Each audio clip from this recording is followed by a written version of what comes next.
TBK untuk melanjutkan pembahasan dari bab 5. Selanjutnya saya akan menjelaskan materi yang ada di bab 6, yaitu individu dan masyarakat.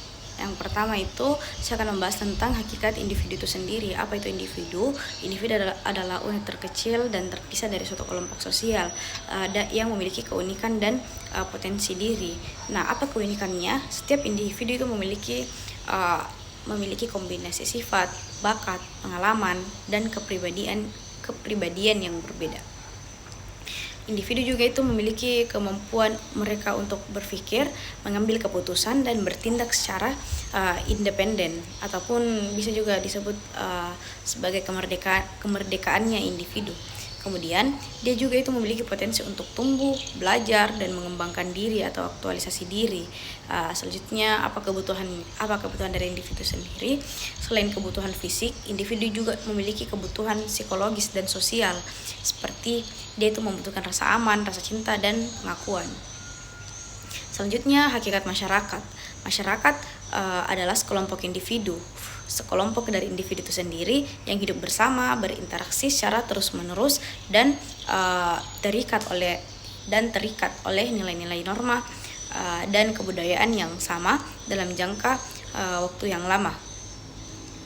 Nah, masyarakat adalah sebuah sistem yang terdiri dari berbagai institusi ataupun institusi yang saling berkaitan. Kemudian kebudayaan, di mana produk bersama dari interaksi antar individu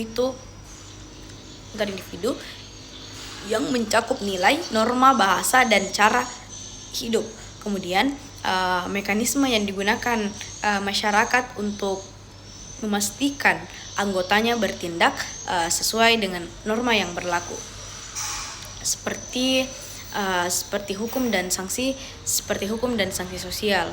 Kemudian bagaimanakah hubungan timbal balik dari masyarakat dan individu itu sendiri? Yang pertama itu masyarakat membentuk individu ataupun bisa diwujudkan melalui sosialisasi.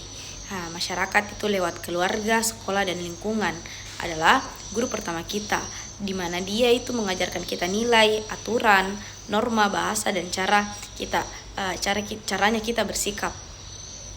Nah, proses sosialisasi ini tuh yang membuat kita tahu bagaimana kita harus bertindak agar kita itu diterima.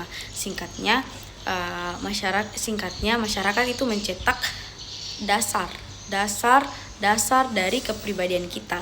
Kemudian bagaimana hubungan timbal balik antara individu ke masyarakat? Itu bisa disebut contoh sederhana itu tentang inovasi, di mana setiap individu itu punya ide unik, kritik, dan potensi. Ketika seseorang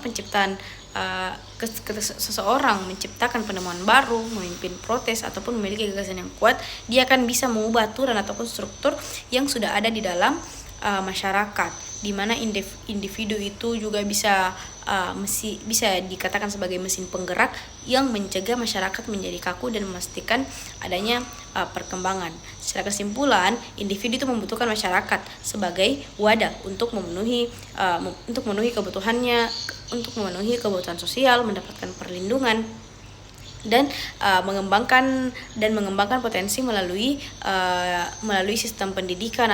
sistem pendidikan dan peran yang terstruktur. Sebaliknya, masyarakat membutuhkan individu sebagai kontributor aktif ataupun sebagai pekerja, sebagai pemimpin, sebagai penemu dan pewaris budaya agar